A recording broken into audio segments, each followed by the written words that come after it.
Welcome to Speak of the Devils, the premier podcast for Sun Devil football. I'm Brad Denny with 3TV. And I'm Joe Healy with devilsdigest.com. All right, Joe, 3+ weeks of spring ball are in the books. Position battles are heating up. There's some new faces, some notable returns. A lot's happening out there this April for the Devils.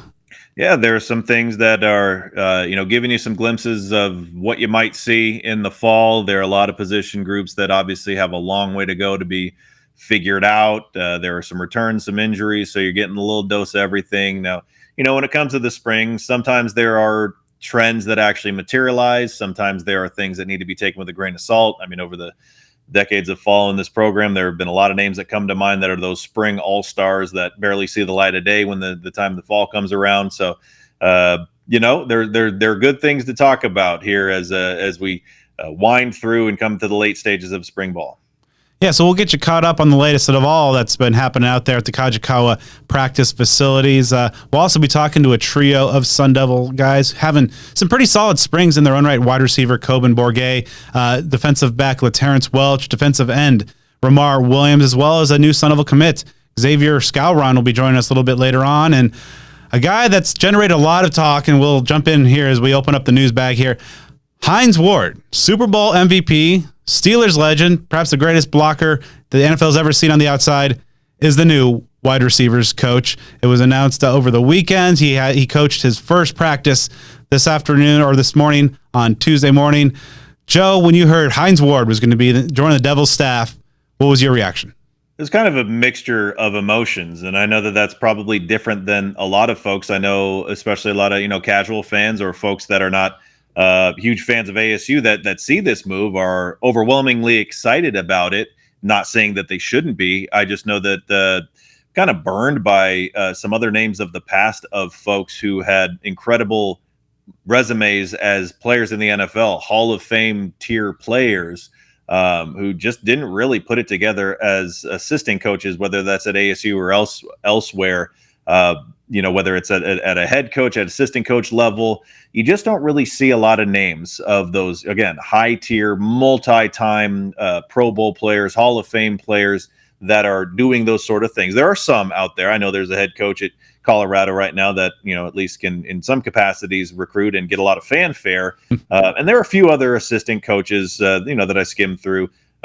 Jason Taylor, Pat Surtain, these guys are coaching, elsewhere in the nation and doing some good things. So, again, I'm always kind of 50-50 when this sort of thing happens, because of course ASU is not hiring a football player. They're hiring a football coach. And the coaching resume is quite limited, only 1 year at the collegiate level. So you have to just be curious about how he will adapt to the nature of college athletics, especially as it is now, because this is obviously the weirdest time of any that there's ever been for anyone with limited coaching experience to get into this game.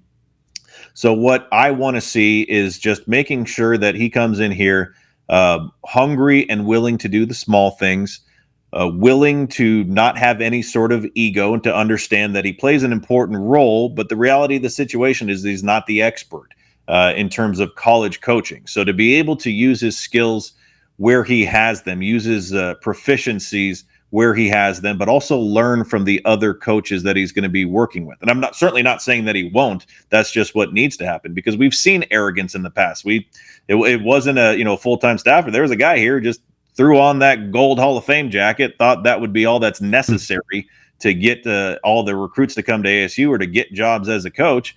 Certainly didn't pan out. So again, there's a little bit of that burn feeling from the past, but it is exciting because it's a name value guy. I will say there were rumors that the main additional candidate for the job was Chad Savage from Colorado State. And that guy's got a pretty good coaching resume, recruiting resume. So, when you know what the comparative option was, you just want to make sure that this one works. So again, it created some positive energy for this program. Seems like it's been a while since that's been the case. So that is a home run in itself to get that sort of attention on the program. Just when we dive deeper and things are live and you need to do the things that folks need to do to be successful coaches, that's the opportunity here. And I just certainly hope he takes advantage of that. Like I said, approach it with a combination of being a little bit of a beginner and being malleable by the staff members he's around, but also using his wealth of knowledge, his wealth of experience as a player, and applying that the right way at Arizona State. I think for Sun Devil fans, like the best case scenario blueprint, perhaps, is just looking at his career arc on the field. He was a guy that played at Georgia and was a part-time wide receiver, played some quarterback for the Dogs. Wasn't a first or second day pick by the Steelers, and ultimately kind of worked his way into a guy who posted 1,000 receptions in the NFL, multi-time Pro Bowler. I think a guy that should be in Canton at some point in the next few years. And I think the one thing that really kind of stands out above his his playmaking ability. He was never the biggest, never the strongest, never the fastest, but his dogged determination and to become the best blocker that perhaps the NFL has ever seen at wide receiver. That's something that just doesn't get logged in the box score, but just goes a long way to fielding a winning team. And obviously he knows a thing or two about winning. And that was the first drill that he put his receivers through on Tuesday's practice, was going through blocking. There was a couple different sessions where they did different blocking drills. And he said after practice, if you don't block, you don't get the rock. So I think that's a message. So I do think that from that perspective, the on-field, the teaching, this has been something he's been passionate about. He was a coaching intern with the Steelers and had some years with the Jets. You mentioned the time at FAU, most recently a head coach, I believe at the XFL level. So, but when you hear Kenny Dillingham, Marcus Arroyo talk about Hines Ward, the first thing they talked about was the kind of person that he is and the person, like the character that he brings to this program. And then then they broke down obviously the wealth of football, as you alluded to. So that I think is very favorable at this point, but we will see, because you mentioned Chad Savage was another name that was connected to this job, and especially with the recruiting chops that ASU lost with Rashad Samples, those are some big shoes to fill. And Savage is a guy that's been known as a quality recruiter. Now, the recruiting game in college has definitely changed this over the last 3-5 years. Isn't necessarily what it is, and perhaps the name Hines Ward opens some doors, but in this NIL portal era, we'll see exactly how he is, he's extended some offers now, but I do think that there's a lot of reasons for optimism. But as you said, Joe, college is a different beast, and like we've seen some guys a few years ago just think that their name, their resume could do the job for them. I don't think Hines is that type of guy, but well, we will see. This is a tough job that, it's a 90, 100 hour a week type job. And, he's a guy that his career was based on, embracing the grind, but we'll see, how he's able to step up to these responsibilities. Yeah, obviously it's good that he's got at least that year in the college game. If this were to be the very first experience doing any sort of coaching at the college level, that would be quite a significant concern. And as long as he can embrace that grind, and I certainly hope that he does. By all means, I want this to be a grand slam hire for Arizona State. If that can be the case, then that can be the case. Obviously, this is someone that has that wealth of proficiency and experience. Now, then, almost semi-comically, I think he retired. What was 2011 was his last playing year, if I'm not mistaken. It's crazy how time flies. The college players now are like in kindergarten then, So. I'm not saying that he wouldn't have, name recognition with the players now, but it's also not like it's, Tyreek Hill or Justin Jefferson or somebody coming from, the immediate game into the college game. But I think that that's kind of more of just like an anecdotal, thing than anything else. But yeah, he could potentially be like a Frankenstein coach in the sense of, putting together that incredibly successful resume that he has from his playing career, combining that into a coach. That would be a wonderful thing. I know there are a lot of Sun Devil fans that think that ASU is not entitled to have good things, so maybe they will pick this apart and find a way for it to fail.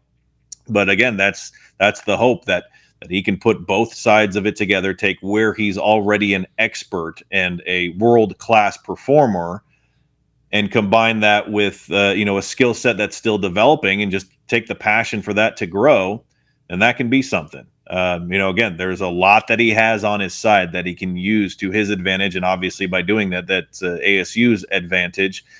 So, to reiterate it once again, as long as he can be humble, embrace that grind and know that that's what it takes and no shortcuts and really dive into it, it can be a very successful thing. So obviously it was a big splash hire for the Sun Devils. We will see how it turns out. But right now, let's hear from the man of the hour. Here's what Hines Ward had to say after Tuesday's practice. Hey, Coach. Yes. How'd this decision come about for you? You know what, man? I was sitting at home on the couch, debating if I wanted to continue coaching and stuff. My wife, of course, wanted me to sit at home and be with her and watch the Kardashians all day. But no, man, I mean, just out of the blue, I get a call from Coach Kenny and asked me if I was interested in a wide receiver job. And, I related to my wife and, thank God it was Phoenix.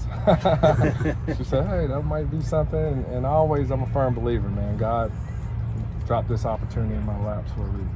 So I love coaching. I love helping young men. That's really my blessing to these guys. God wanted me to continue to touch young men's lives and not just making them football players, but men in life. So came out. I love Coach Kenny, what his enthusiasm, his direction, and where he wanted his program to go. And I said, shoot, sign me up for it. Came out here. Today was a good test. It's for me to get to know what type of players that I have, especially at the wide receiver position. Wanted to see who can do hard, who quits and who's out of shape. So a big day for me to learn who I have in my room, but super excited. I love the people in Phoenix, Arizona.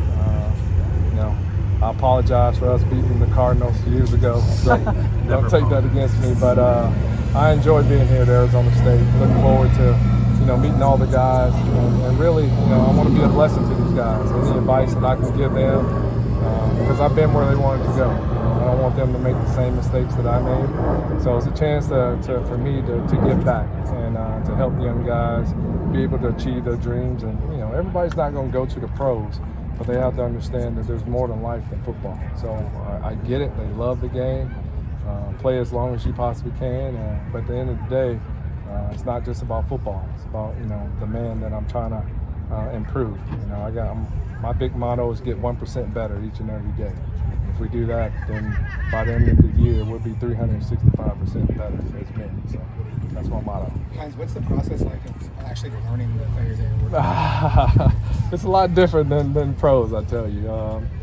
Just with these kids, man, it's more than just the X's and O's. Some of these kids come from broken backgrounds, broken homes. You have to deal with student academics and things like that. So it's going to be a learning curve. I did a year at Florida Atlantic, which was great experience. So I don't feel like a fish out of water being here, talking to recruits here in the state of Arizona. That's a part of being a college coach. But I just love it. I love being a part of the staff. Coach Kenny's an amazing man, and for me, he's one of the good guys. And so I enjoy working with the good guys. And my challenge is to turn this whole thing around. I want one of our receivers to be all Big 12. That's my goal. We have some talent, but I just think they've never been pushed before. So I'm gonna push them to really find out, who I got on the team and who I can trust in the game and stuff. So the season it's not here yet, so it's still a learning curve for me. But it's a great opportunity to get them to know these guys, to spring football, and see what I'm working with. You said you didn't want these guys to make the same mistakes you made, but your mistakes turned out pretty well. Listen, man, a lot of trials and tribulations, trust me, man. But and I talk to the guys, not just about X's and O's, just about life. I just want to prepare them, and in life you're going to have some adversity. I think playing football, some days are going to go good, some days are going to go bad. So it's how you respond, it's how you bounce back. So that's what I'm excited about. Walking into that room, you see the guys, the excitement. They're all their eyes kind of lit up, and they sat up straight. So the respect factor is there. It's just my job to continue to push them and bring out the best, because it's all about developing players. And I think as a football player, I had a lot of rookies come into my time, and they went on to get nice paydays and had a long career. So coaching's in my blood. It's just a matter of the time consuming. Going recruiting and doing that, I had to get the okay by the missus in order to do that. So she was on board, so that's the reason I'm here. And Coach, you talk about obviously developing players, and a lot of times, say great players might be tough for the coach because you see the driving plays, but they're not maybe doing it the same way you did. But with your experience so far coaching, how how did playing help you transition into coaching and knowing you wanted to do it? Listen, I wasn't the biggest, the fastest. I had to work my tail off for everything that I got. There was nothing ever given to me. I wasn't a first-round pick, so I just teach from experience. Come in, I put my head down, I grind each and every day. When I come out here, I work on my craft each and every day. So, the good thing about me being a receiver coach here, I'm not telling these guys anything that I didn't do as a player. So I'm just telling these guys the same thing. And like I said, nothing was given to me. For me to play 14 years in the league, I was the last receiver in my draft class to play. I played everyone. That's a testament of my hard work, of me continuing to get better each and every day, working on my craft. And that's what I'm going to do and instill in the wideouts here at ASU. So looking forward to the challenge, but I love it each and every day. I want these guys to be 365% better come this time next year. I think we're on the right path to doing it. What could talk about your coaching and the learning aspect of it? How do you feel you are ready to take on that responsibility? I'm looking for players. I need dogs here. So, of course, you want to keep the top talent in the state of Arizona. So I've been on phone calls already, talking to moms, persuading guys and stuff like that. Who wouldn't want to come to ASU? Great facility, great campus. Coach Kenny's doing amazing things. I like his directions, where he's trying to go. And if you want to be a wide receiver here at the ASU, to get coached by somebody who played the game, who coached in the NFL, I'm your guy. I'm the guy to help you get, develop you and hopefully get you where you want to go. So that's my selling point, and I'm gonna get on the phone when I get back to the office and call some of these high school kids up and see if we can get some great talent here. What parts of Coach Tomlin and Coach Cowher going to Coach Ward? Listen, man, those guys are great leader of men. For me, I try to lead by example because I've been where these guys want to go. I understand the hard work into it and understand the process. It doesn't just happen overnight. Watching Jordan, hell of a catch over there in the touchdown. He threw his freaking helmet. That irks me. You got to be able to control your emotions, and I'm going to get the best out of him. He's a good kid. I'm excited to have a guy who wants to get better each and every day. I can work with that all day. Hines, you talked a little bit about kind of some of your initial impressions, but what are your thoughts on this wide receiver group so far? I like it. We're still young. They still got a long ways to go. I'm not going to put them on the pedestal just yet. Everybody's trying to earn a roster spot, but they come in to work each and every day, come into the building wanting to get better. That's all you ask for as a coach. If a kid wants to get better, my job is to give them the tools and the knowledge to help them become not just better football player, but better men. So I'm looking forward to the challenge, and I told those guys I'm gonna be on them hard. I was like that. I coach hard. I love harder. When you celebrate, I'm gonna be right there with you, but I'm gonna be on your tail all day to get it right. When someone talks about the wide receiver group at Arizona State, what attributes do you want them to think of? That's a reflection of me. If we're going to block our tails off, you don't block, you don't get the rock. That's my whole motto, right? But you got to be playmakers. I don't really care about stats. I just care about making plays when it presents itself and doing your job. If you do that on a consistent basis, then it'll produce some wins and victories. That's what we're trying to do. I want consistency, and that's what I'm preaching to the guys. When you finished your career, did you think about coaching? I've always thought about coaching. When I retired, I stepped into television. I did that for 7 years. It was cool, but there's nothing like being in the locker room. Going in the stadium, us against the world. That's what I miss. I don't miss playing the game. I miss the camaraderie amongst players and coaches and things like that. Some of my closest relationships were with my former coaches. I wasn't close to my father, so I looked for my coaches to kind of be role models and mentors in my life, and I want to be that blessing to these kids. It's not just you do 4 years here. We have a relationship that lasts a lifetime. So that's my commitment to the players that I have here at ASU, and I look forward to continuing to grow the relationships with you guys in the city, and I'm proud to be a Sun Devil. Where do you want to see your growth as a coach, from now until the end of the spring? Well, I've been very blessed, man. I've coached in the NFL. I did it a year at FAU. I was a head coach at San Antonio Brahma. So, the only thing left is probably coordinator, but for me, it's just I just want to be a part of a good program. I want to surround myself with good people. Coach Kenny's one of the best. And it's crazy because I knew nothing about him. I knew who he was, but I didn't know him as a person. Being here, man, and really, he's a genuine good dude. And my wife, he gave us a tour. My wife okays you. That's a good thing, right? So, like I said, I wouldn't have been on board. So don't thank me or thank Kenny. You can thank my wife for me being here. So she's on board. We're looking for rentals now. So I want to be a part of this thing for a long time. Any playbook knowledge coming on? Playbook is good. It's kind of overwhelming because not only I'm learning a playbook, which those are just concepts. I just got to get the terminology. Then I got a recruiting book. Then I'm doing online boarding. I can't get in the building, so I have to call the security. So it's been a tough 2 or 3 days. But I'll fight through it and get through it. Eventually, it's just like being that freshman in high school. Once you get the lay of the land and then things slow down, and now you're accepted. But it's kind of been overwhelming the last 3 or 4 days, so I can tell you that. Any chance we see you running any routes out there? I tried to run a route over there, man. I got to dust off the shoes a little bit. No, I'm not going to hurt myself. But, it's good to get out there and run around with the kids and see them, man.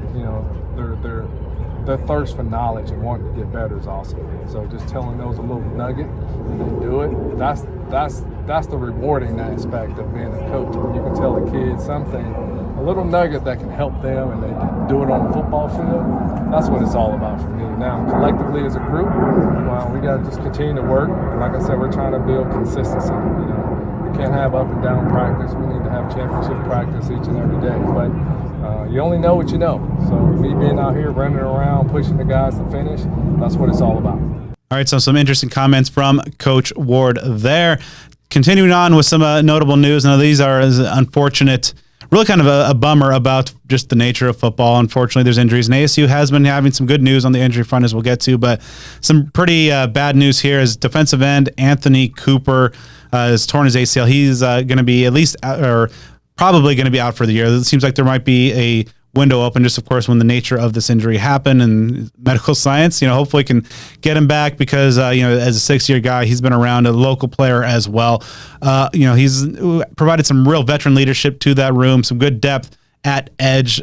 Just kind of a big bummer that, this another year, and just, after we've seen what happened to Michael Matus the last couple of years, that a guy who's meant so much along that D line is going down with such an unfortunate injury. Yeah, and that was the comparison I was just about to give is Michael Matus. It kind of seems exactly like that, especially, a guy that was ready to break out or have a really strong role on the team suffers a really devastating injury. It sounds as though the push can be made for him to potentially have another year. But, my goodness, I think that would be year 7, if I'm not mistaken, if he were to come back for 2025. May want to do that, may not. There are guys that just kind of get to a point where it's time to move on. Certainly not putting words in his mouth or saying I have any idea what he'll want to do.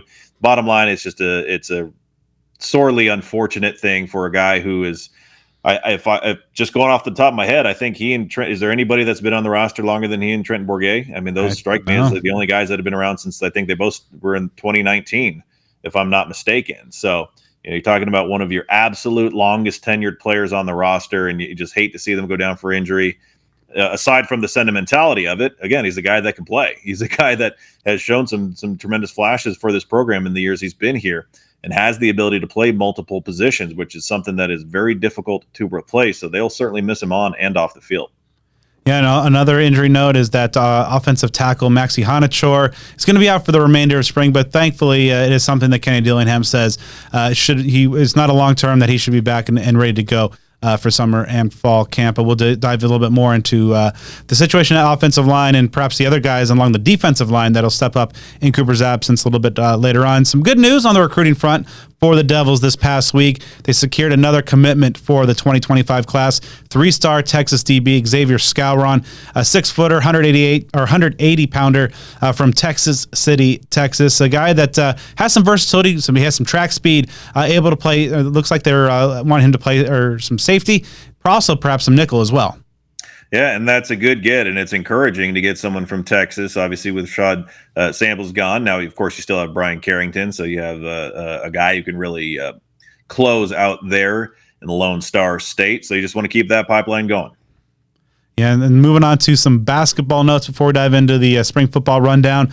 Some good news. We'll start off with that for Bobby Hurley's Sun Devils. They picked up a commitment in the transfer portal, Bashir Jihad, 6'9" forward from Ball State. Some pretty impressive numbers that he put up last season when he was a second-team All-MAC selection, 18.6 points per game and 8 boards. Really nice. It's an area where ASU could definitely use some help. Of course, their incoming signing class is very heavy on height.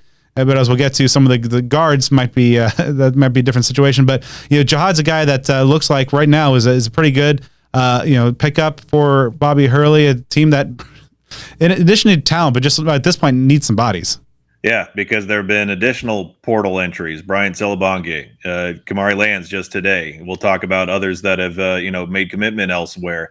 So the portal window is not yet completely closed. I believe there's a couple weeks left of that, if I'm not mistaken. So, we can't make any conclusive statements on what's been going on because, guys can still come back. But, man, it is a tough deal, and it's kind of the nature of the beast. Then I would imagine there are some things, perhaps, what going on at ASU, but it's really difficult to put into words. It's just like, my goodness, these guys just change their minds so quickly, or they just take so lightly the commitment to play at a school and just bounce around place to place. It's really, really tough to be a fan of these major sports, quite frankly, just because it's not what we're used to as far as being able to really latch on to players and their commitment to the university. So I know that ASU is certainly not alone in that regard, but man, it is quite the mess because I think ASU only had 3 returning players last season from the previous year. And it's looking like it could be around that number or maybe even smaller. Yeah, and so, talking about some of those guys that kind of bounce around, and unfortunately, a guy that ASU had for 2 years, which these days this seems like a pretty hefty tenure, Frankie Collins, the heart and soul of the Devils those last couple of years. Of course, he entered the portal. He left the door open officially or publicly for a return to ASU. That is not going to happen. He has committed to future Big 12 rival TCU. Yeah, and so similar to, like the marquee transfers for football, BJ Green going to Colorado, Jalen Conyers going to Texas Tech.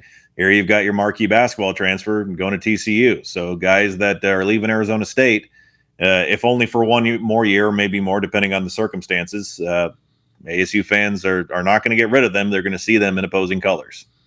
And it's not just the players that have been leaving for Bobby Hurley's squad. Grand Canyon, now a tournament team, perhaps has passed up ASU in terms of the state's basketball pecking order. They hired away a top assistant, Jermaine Kimbrough, as an assistant coach, a guy who's made his mark not just on the recruiting trail and helping Bobby Hurley bring in some very talented players over his tenure, but also has been one of the key engineers in helping ASU for the better part of the last few years, especially, field a pretty competitive and aggressive defense. Yeah, I mean, that's an odd one. I mean, you can say what you want to about the success Grand Canyon has had. I mean, obviously they play in a very minor conference, and they've yet to beat ASU on the basketball court. I'm not sure what kind of money was thrown around. It would be one thing if their head coach had taken a job elsewhere and Kimbrough were to be their head coach. Obviously, it's lateral in the sense of like position and title, but I don't care who you are. If you're going from the Pac-12 or Big 12, down to the WAC, I mean, that's not a step up. So very interesting circumstances. I can't even assume to know any of the behind the scenes stuff about it. So it's kind of unique, kind of odd to me. So, and kind of not too long after the Kimbrough news broke, that ASU's Jermaine Yarko was released from his national letter of intent. So that will be one incoming player that ASU does not get. There has been some reports that ASU has filled that spot with Jerrance Howard as a replacement coming over from Southern Illinois. Pretty nice resume that includes stops at Texas for a year and then 8 at Kansas under Bill Self, a year under Larry Brown at SMU with the USA national team in 2015, few years at Illinois, known as some recruiter. Does have some off-the-court baggage, but we'll see exactly how Bobby Hurley's staff and his roster, especially, as you mentioned, over the next couple of weeks, take shape. Yeah, there is a lot of work to do. Certainly don't envy it. And I mean, it's a nightmare. It's an absolute nightmare that you have to re-recruit virtually your entire team. I mean, they get 13 scholarships. I mean, you're talking about 10 to 11 guys. I mean, the vast majority of your team is what this has become, that ASU is having to re-recruit in addition to recruiting. I mean, it's like 3 tiers of recruiting. You have to recruit your own players on a year-by-year basis to make sure that they don't bounce out of there. You got to go get your high school and junior college recruits, and then you got to go through the transfer portal. It's a full-time job in itself. It's almost like these schools are going to need to hire staff members that aren't even like game day staff, that don't even do anything with practices or anything in the games, and they just do that sort of recruiting, more so than is the case with recruiting coordinators or GAs or analysts or things like that. It's almost, necessity being the mother of invention. It's so unsustainable. Again, I don't envy anyone involved in the process. All right, so the roller coaster nature of ASU baseball season is continuing in full swing. They were down a while ago, then they had a nice 5-0 stretch that, according to some publications, got them back on the bubble for the NCAA postseason consideration. But, Joe, that seems to be out the window again, as Devils really have struggled as of late with a 5-game losing skid at the time of this recording. Yeah, ASU right now at the moment we're recording, and I say that because there's a game going on as we record. 16-20 overall, 7-11 in conference play, and as you mentioned, ASU was able to get a Saturday win against Utah last week to avoid what would be a quite lengthy losing streak after being swept on the road at Oregon State, which is not. That's the top 5, top 3 caliber team. This is a team that could very well be playing for a national championship in Omaha. So it's, not drastically unexpected to get swept in Corvallis, and then a disappointing loss at Grand Canyon in midweek action. And they dropped 2 out of 3 against Utah, which is actually surprisingly very good this year. So ASU has got a 2-game set. Again, by the time y'all are listening to it, at least one of those will be done. 2 games against Cal State Fullerton on the road, and then a road trip at UCLA, which is a struggling team. By and large, ASU has already played its series against the top teams in the conference. Teams like Washington not doing very good. That's coming up on the schedule. Even Stanford, which of course has traditionally been an elite team, a Omaha caliber team. They're struggling this year. The Devils do have that midweek game coming up in early May at home against Arizona, which is the hottest team in college baseball right now. I think they've won 11 straight. I think they have the longest active winning streak in the Division I level. They've just gone on a tear, really pretty much since the series that ASU won against them. So what I'm saying here is that obviously things are, in quite a bad way right now. We will see if this back end of the schedule, these last 20 games or so, can be favorable to ASU because, even to be in the conversation of a postseason appearance, you got to make some major ground. You got to start, getting some sweeps. You got to start winning basically every series that you have. And you probably have to make some major noise in the Pac-12 tournament at the end of the year. So, we've said it before, and it's not, hopefully it's not an excuse type of thing, but, that early season schedule was very difficult. And we thought, okay, maybe as it progresses, that can maybe be a blessing in disguise, or at least you get that out of the way. Now you can effectively say that, you've faced the top tier teams, at least as the standings tell it right now. So the opportunity is there for them to do some things, but it just simply is the same old deal that we've seen. Just the pitching continues to struggle. Allowing double-digit runs in 2 out of 3 games against Utah, allowing at least 9 runs in all 3 games against Oregon State. Teams like Cal scoring 8-9 runs against you, even in wins. So, you're at the point of the season where it is what it is. You are what you are. And so you just hope to be able to outscore some teams and chip as many wins into that column as you possibly can. So we'll be definitely tracking what Willie Bloomquist's Sun Devils do down the stretch and against perhaps a little bit of a softer schedule. It's never easy for Sun Devil faithful out there. But before we dive into spring practice recaps and updates, let's talk with a new Sun Devil commit, defensive back Xavier Skowron. All right, so let's start off with the big question. Why was Arizona State the right place for you? Arizona State. I flew in Thursday night. I landed, got there, drove around the city, camp's nighttime, beautiful place. I had a great vibe at it. So I went to bed, started sleeping. I was like, man, I really love out here. No place really compares to Arizona State, you know.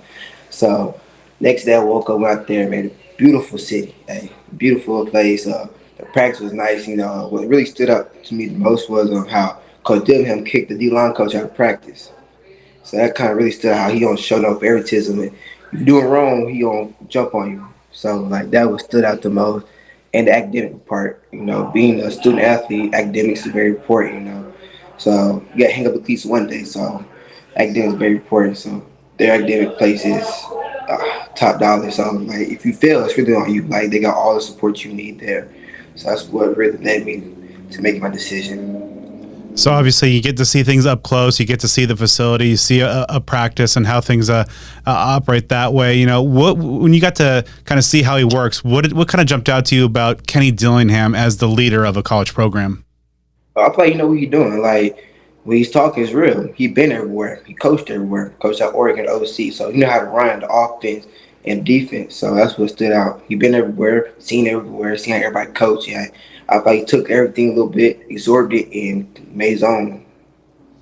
And then you mentioned that Tempe, you got to see a little bit and feeling the vibes there. You know, what things kind of jumped out to you and kind of impressions did Tempe, your future home, kind of make on you? Just to see everything being right there for you. Like you got Phoenix right there, you got the Tempe right there. Like you really don't have to leave to go nowhere for real. So everything just right there for you. And Director of Recruiting Isaiah Williams seems to be somebody who is a key focal point in the recruitment process for you. What was that relationship like, and what were some of the things that Isaiah did that ultimately made you confident that ASU is the right place for you? Just stay connected with me. That's one thing. Like, call me. Like, we call right now to chat just about life. Just how your day going? What you do today? Like, just the relationship we built in the culture they have. Just call me every day, show me what they're doing, what they're installing. Just help the relationship and help my decision more. And that's interesting that you mentioned that, because a number of the commitments and signees that I've talked to since Kenny Dillingham's taken over has really kind of cited just the focus on the person almost is more than the football player, and just wanting to have the best interest for you guys, both on and especially off the field. What does that mean to you from a player's perspective to have to be heading to a program that values the person that you are more than just what you can do on a football field? It's more than football. It's a lifestyle. It's a culture. So they really try to set you up outside of football. Like they say, injuries can happen. So that's one thing I feel like they do. They're going to really try to take care of you and set you up outside of football. And of course, there's a lot of fellow Texans on this Sun Devil roster. In your recruitment process and your visit, did you get any feedback from your fellow Texans? Oh yes, I'm very close to one actually. Rodney Bittman. He's stayed 15 minutes from my house when he was down here. And we chopped up here and there. He's loving it. He actually had a chance to start up there or be in the second depth chart. So that really helped a lot too.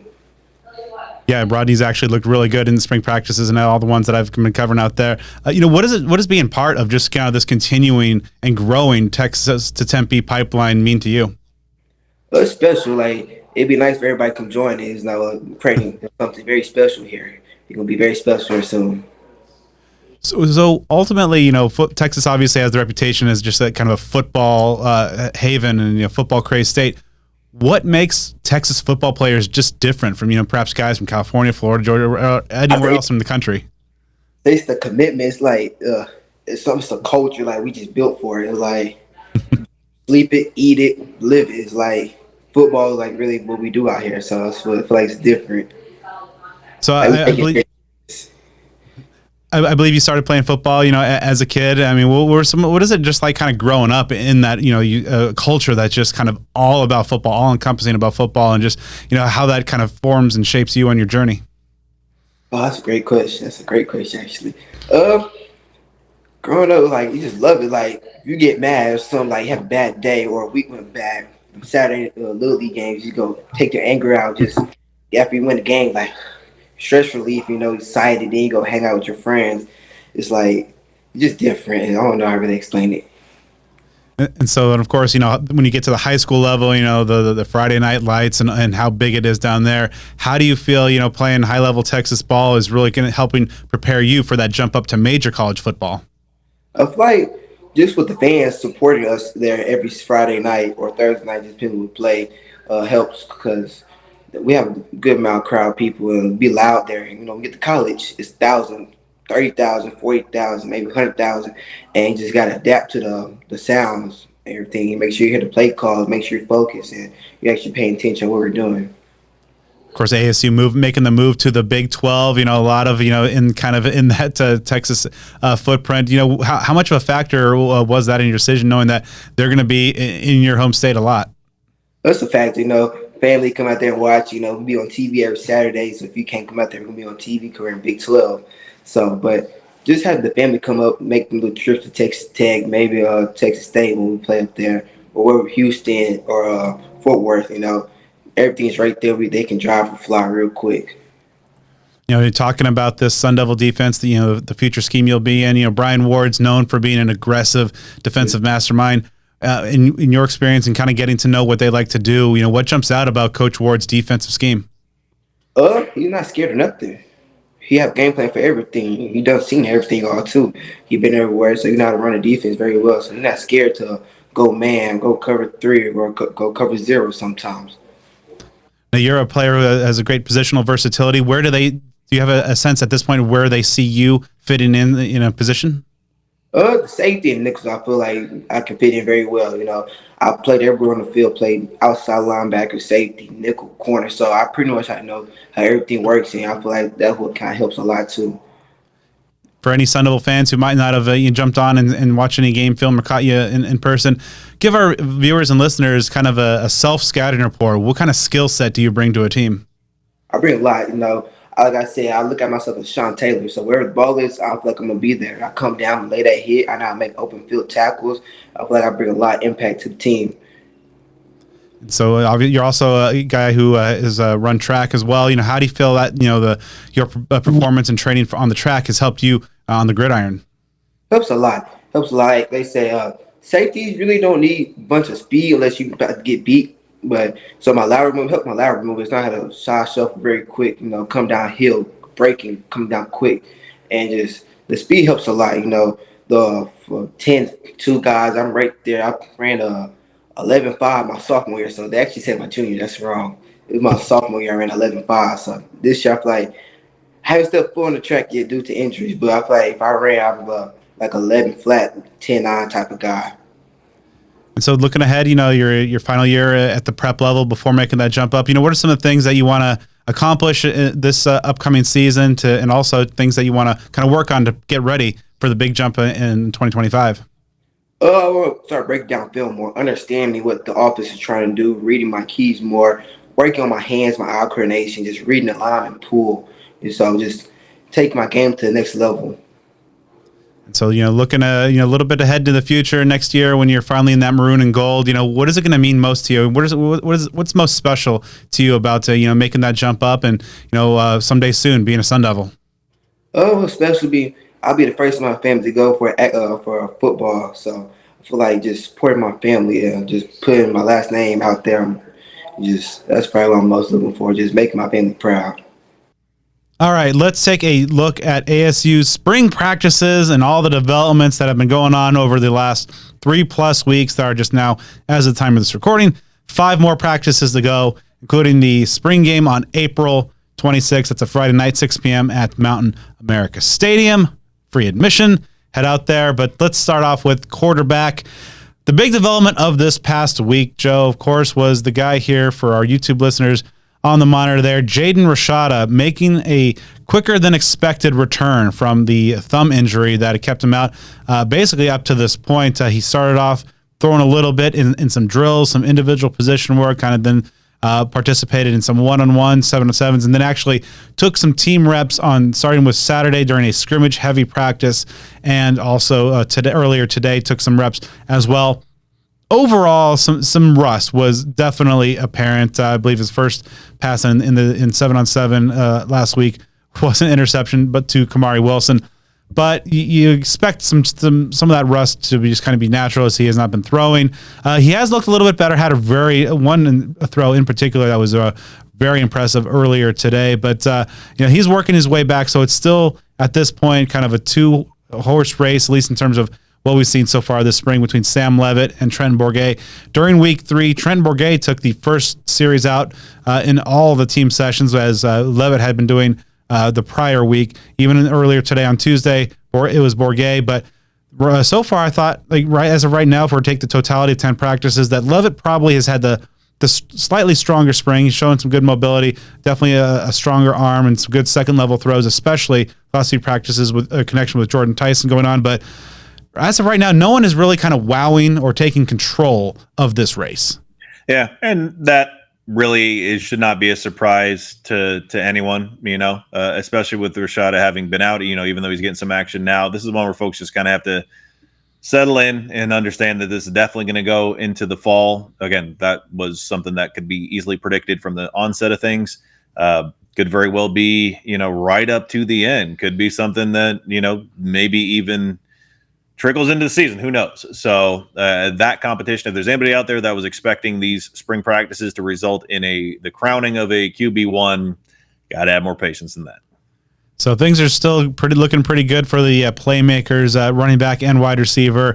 Raleek Brown continues his ascent as an exciting player who's able to use his speed to bust things outside, but also the power to run up the middle. So he's going to be a real exciting player for the Sun Devils if he stays healthy. Scat continues to be, what Cameron Scatteraboo is, and is a kind of a reliable workhorse using his power. But I think really the big thing out of week 3, Kyson Brown has been continuing to build upon his playing time last year, and has really looked the part of just kind of a well-rounded, all-purpose back, a guy who can catch pretty well, but also he really used that power and speed to make some big plays. Yeah, just building depth at running back. That's going to be very, very helpful, very useful. You hope that they can all stay healthy as the season prolongs. Not going to go into the depth that we did last time out as far as, conspiracy theory paranoia of, man, if certain guys look good and if they're not the top guy, is that more of a bad thing than a good thing? Because maybe they're going to leave and transfer. I mean, anything can happen, but you certainly aren't disappointed with the good play on the field. Moving on to wide receiver, Joe, it was this past week plus have been the Jordan Tyson show. He's a guy who missed the first couple of practices, coming back from that serious knee injury at the end of 2022, but damn, he has looked exceptional so far. 2 big touchdowns in Saturday scrimmage, whether it's run after the catch, which he showed on Saturday and today, whether it's the jump balls, whether it's the contested catches, the physicality of just kind of breaking away from some tough coverages. He has been doing it all, and that has just been, obviously we've seen some good performances from Melquan Stovall and Trey O'Meara throughout spring, and as Elijah Badger and Xavier Guillory are working their way back from injury. They're also doing some individual position work and drills, but Jordan Tyson, I think right now is making a charge at perhaps the spring MVP title. I mean, if you saw what he did at those last few games of the 2022 season, especially, or at least including against Arizona State, he legitimately should be the second best wide receiver on this roster behind Elijah Badger, and that's not a slight to the other receivers on the roster. It's just that the dynamic skill set that he has down the field is very tough to match. So it's good to see. It's not a major surprise for those who know what he's capable of, and you just hope that can continue into the fall, because as we've said multiple times, he could be in that top tier list of downfield threats among players that we've seen over the last few years, that Frank Darby type of mold. Because just downfield, again, ASU fans saw it many times in that win the Devils had at Colorado in 2022. He was torching the Devils, and he can do that to just about anybody. So that's someone that it should not be a surprise if he has a really big season. Earlier today, Sam Levitt lofted a deep ball to Tyson that he was able to haul in for a touchdown. Really incredible catch and play. After people caught up in the motion, Tyson took off his helmet, threw it in celebration. That was something that Hines Ward talked about. Like, he didn't like to see he'd love to see the play, but he doesn't like to see that kind of celebration, kind of going back to that, maybe perhaps, blue collar Hines Ward type of work ethic. But it's interesting because he has a wealth of talent. He's been making the most of his reps and has been looked really exceptional. I should say that Xavier Guillory, even though that he and Elijah Badger were deemed out for spring, not really in terms of not participating in team stuff, by Kenny Dillingham. He said the same of Jaden Rashada, and he's seen some reps of it, but a guy like Guillory has really looked good He had a catch today that was a nice over-the-shoulder adjustment along the sideline. As he's falling, had the body control to stay in bounds. He looks ready to go. I mean, this is just a really deep room. Be remiss if I didn't mention the name Coben Hendricks, the redshirt freshman from Texas. He is quietly putting together a very, very good camp as well. Just kind of, it speaks to the depth of this position room. And, talking about the tight end group, not a whole lot to really speak of. There haven't been a whole lot of targets for them in the passing game. But, Joe, one thing that we should talk about, as we close out the look at the offense, there's still a lot of mixing and match. I know it's something that you talked about a little bit last week. We've seen guys like Emmett Boley, traditionally a right tackle, seeing reps at left. Issei Matatia, traditionally a right guard. He's been seeing reps at left guard. Sean Naw continues to see time at center. Perhaps he's working there to, maybe be that number 2 because they after Lee Fatanu, not a whole lot of good center options there. Jalen Clem, who began spring at left tackle, some at right. It's a lot of mixing and matching, and we're through 3+ weeks now.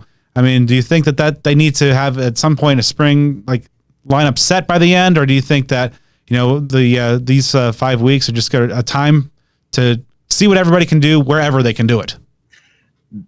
Normally, I have quite a bit of trepidation for that sort of mixing and matching on the offensive line, but there are two things about that make it, I guess, less of a concern than it otherwise could be. Number one, the fact that it is not only the spring, but it's not the end of the spring. There's still a week plus left to be done. If this were the final week of fall camp, that would concern me. Additionally, if we're talking about, as the examples you gave of a left tackle going to right or vice versa, or a right guard going to left guard, that's a little bit less concerning than some of the mixing and matching we've seen over the years where it just is guys well out of position, like a center who's only and always been a center playing left tackle, or, a guy who's been, again, whatever combinations you want to put together. We've seen that before, and that just reeks of are they just experimenting to experiment? And this is not even really with this current coaching staff. We're talking years ago in the past. If it's somebody that, again, is just swapping sides, I get that it's not the same thing. It is not the same thing to be a left tackle versus a right tackle, but at least it's generally similar, and that's the type of thing where ASU needs to have at least some level of preparation, so I can respect and admire that sort of thing in a short term, because when guys go down, as we saw last year, you need to have, or you may very well need to have somebody who's traditionally a right tackle be ready to play left tackle, or, again, whatever combination there is. So if it's strategic mixing and matching, then that's something that's not necessarily a bad thing. But ultimately, as you get into the fall, you really want to see them not mix and match, find that stable group of 5, or at least maybe that, top 7 or 8 guys, if you have a few that are swinging in there, and really lock that group in, as opposed to having different combinations out there on a regular basis. Now I mentioned off the top that right tackle Maxi Hanachor, who, despite only playing football for a couple of years, was really kind of starting to get some positive momentum, and you got to see his vast potential. He's was a former basketball player. He's got a ton of athleticism. He was starting to really kind of put things together and maybe being a factor in the races for one of those starting tackle jobs. And he's going to be out for spring, so that opens the door for some other opportunities. Well, of course, Bram Walden at left tackle has been out for the entirety of spring as well. So we will see exactly how this goes, because we should be remiss we didn't talk about Ben Coleman at left guard. Josh Atkins, the Hawaii transfer, missed a few practices, but he's now been back at left tackle. And Kyle Scott is a name that perhaps, as a junior college transfer flew a year ago, flew under the radar, but he has been continuing to make some noise. He's seen time at both guard and tackle positions as well. And perhaps this is, now that the portal window has opened for 2 weeks in football, this could be a situation where this coaching staff maybe adds some talent. I personally would add, if they could, another quality tackle. Yeah, that would be atop the wish list for sure. Now, as we've talked about many times, offensive linemen are such a premium in the transfer market. You've got guys that are going from, FCS programs all the way up to national title contenders at the FBS level. And that's certainly will be the case if those sort of options exist in this limited window. when you had that mass exodus in the winter, that gave a lot of opportunity, a lot of time. For this, programs might jump on a guy quickly and really not let options pass them by. I'm not saying ASU can't strike in that, just going to be a lot of competition for guys that can fill that void. If we're talking about top tier, starting caliber players. Now, then also you might have some that are, younger or ones that just need more development or whatever the case may be in that regard that, might fit that mold. I think in any respect, you're going to have roster turnover. You're going to have guys departing. I think there's, already one that's technically in the transfer portal, RJ Reagan, and, obviously not from the offensive line, from the defensive side as well. But again, you want to strike as best you can with the transfer portal. All right, so as we close out this look at the offense, after Saturday's scrimmage, had a chance to catch up with wide receiver Coben Bourguet to get his thoughts on his new position coach and his strong spring. All right, Coben, seemed like you guys got to talk to your new position coach out there for a few minutes. What's it like just having like a Super Bowl MVP about to be your position coach? Yeah, it's still surreal to have an NFL legend, speaking to us after practice right now. Our first introduction to him, and he's just telling us about playing hard, eliminating the bad, and then increasing the good. So I can't wait to get in the classroom with him. What's it been like just, this week, which is kind of, obviously kind of the departure, and then just kind of this week, Kenny's been a little bit more involved, and Brady, of course, stepping up. But just, what's the overall this week been like for the position group? Yeah, just controlling what we can. Decisions are made above our pay grade, and we're just out here doing what we can and controlling what we can, and we can't take any steps back. So all this work we put up to this point, we just got to keep pushing from there. How do you think the offense did tonight during the scrimmages? It started off slow. Kenny addressed that, or Coach Kenny addressed that right after the first 2 or 3 drives, and then after that, offense kind of kicked the defense back, and we're fighting back and forth. And Coach Kenny did a good job of letting us know that they were handing it to us, and offense kind of took 2 punches and then dished them right back. How do you feel like you've been doing through 3 weeks of spring so far? It seems like you're making some good strides. Yeah, I'm just trying to establish myself and stacking day after day.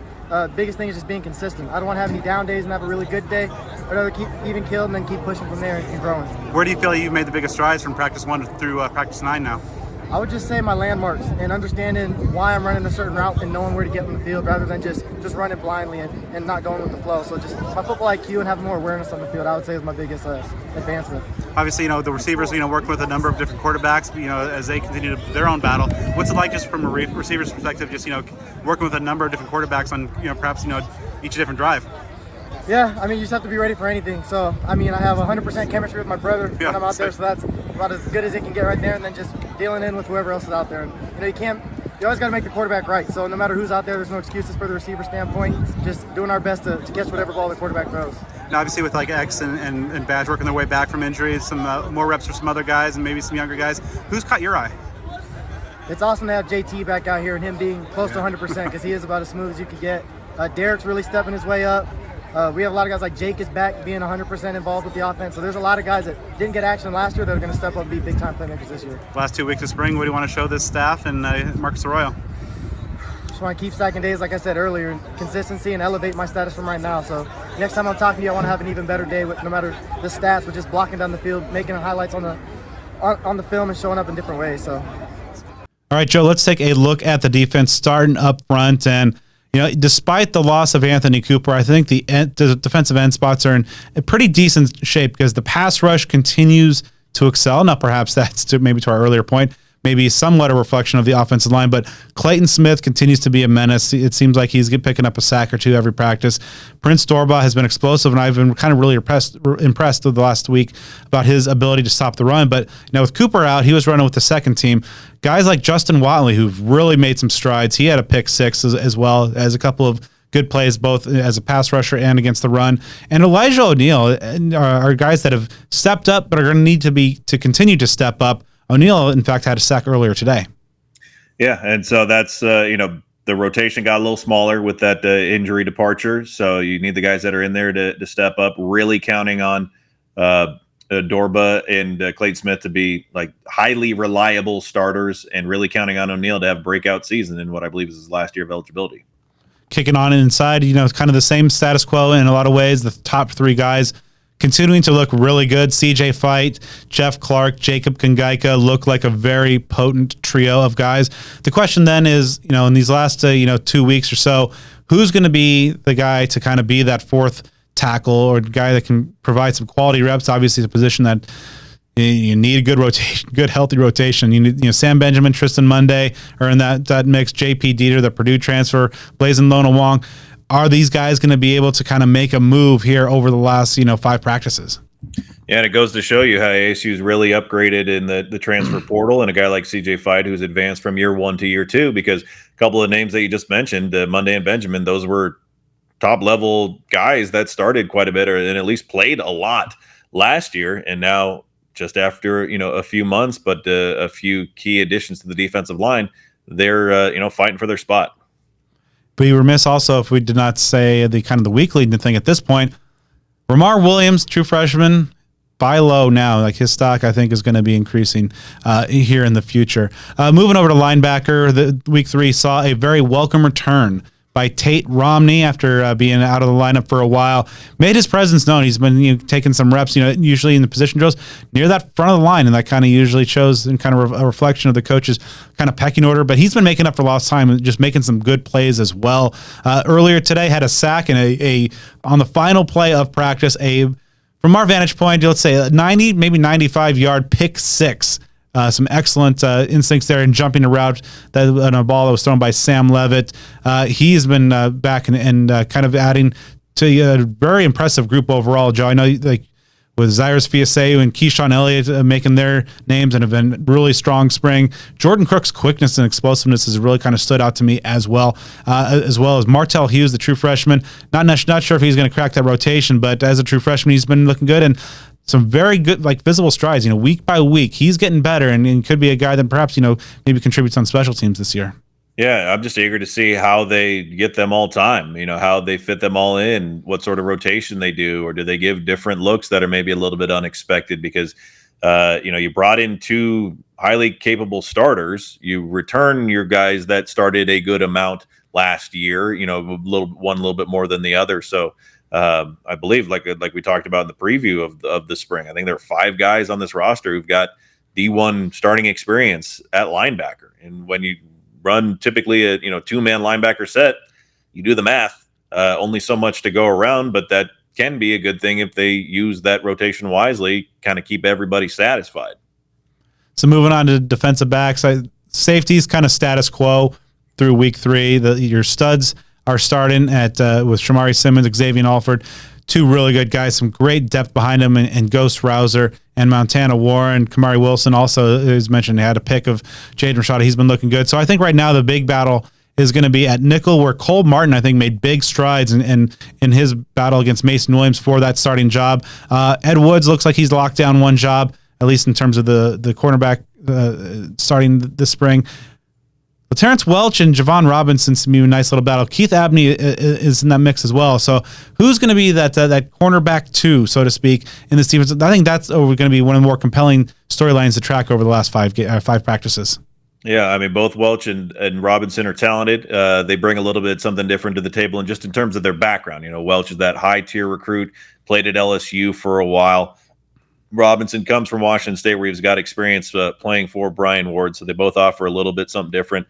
Ed Woods, just one of those guys that flies under the radar, but a steady presence. I know that many of us are skeptical about the PFF type rankings and things like that, but I believe I saw that he is ASU's highest rated returning player according to their metrics, so that at least says something there.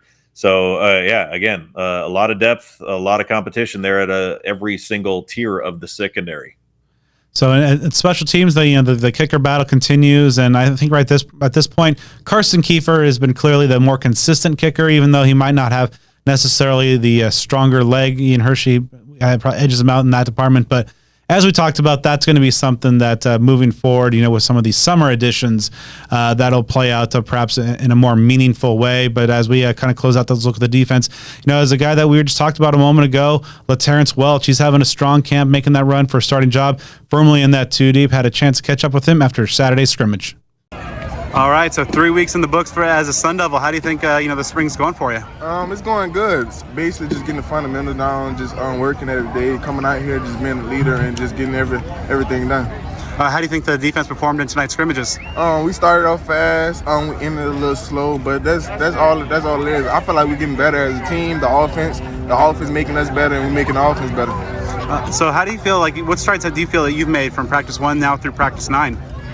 Just being consistent, just coming out here and competing every day because I know a lot of guys don't like to compete every day. And all I do is try not to have no excuses and just put my head down and just work. What's it like working with Brian Carrington, and what stands out about him as a position coach? He a good dude. His assistant, Coach Walker, I feel like those two together. See, last night we had a 9 o'clock meeting last night because one of our guys was late, and I feel like that meeting last night brought us all together because we were just talking about life, and a lot of coaches don't talk about life, and I feel like those coaches actually care about your life and what you got going on. So obviously, you're coming to Tempe from big-time program in LSU. What kind of jumps out about the Sun Devil culture with Coach Kenny here, kind of compared to what was in Baton Rouge? Coach Dilly, he's a good dude.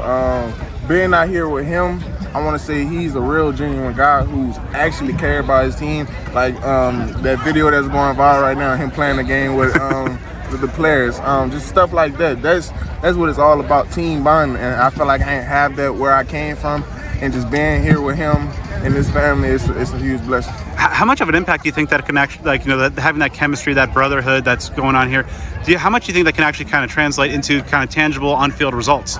That's what it's all about, that brotherhood. I feel like if there's no brotherhood, there's no August, there's no season this year. I feel like as we keep building that brotherhood, I feel like everything about to come together and not truly mean that. So why was Arizona State the right place for you once you jumped in the portal? Arizona State was the right place for me because I wanted to grow, and I feel like by me making that move, I feel like I'm growing day to day as I'm growing up day to day.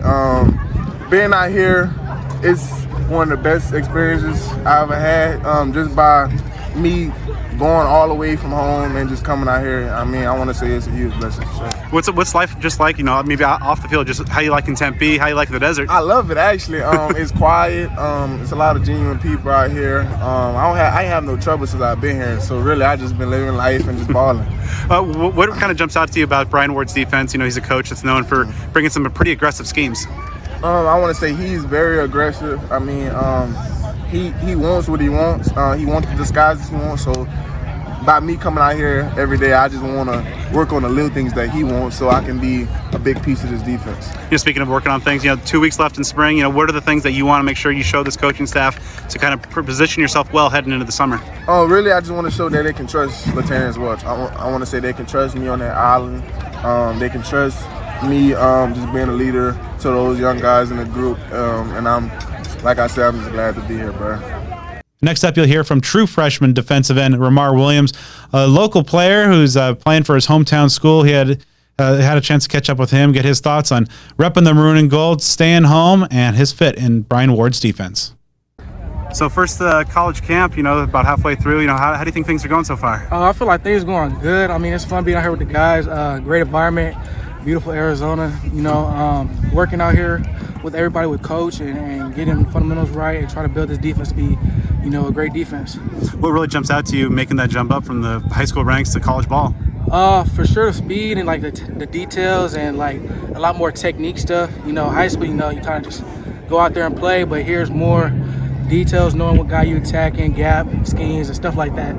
So that's the big difference, I feel like. Where have you seen kind of the biggest strides in your game, from practice 1 now through practice 8? I would say my knowledge and knowing the playbook. I've been in the playbook a lot, so getting into the plays and being able to play faster because I know what I'm doing now, and getting coached up also by players and coaches, that have been here for a minute and stuff like that. Getting to know Coach Ward's defense and stuff like that. Who are some of the veteran guys that have been helping kind of bring you along? You got Coop. Coop's been a guy, he just went out, but Coop's been a guy. You got Clayton been a dude. And, Elijah, a lot of the ends and a lot of the people that have been here for a minute, been helping me out and knowing what I have to do and stuff like that. What jumps out about Coach Reynolds and, what he's able to do? It seems like he's a very detail-oriented guy. I feel like his knowledge of the game is, really high.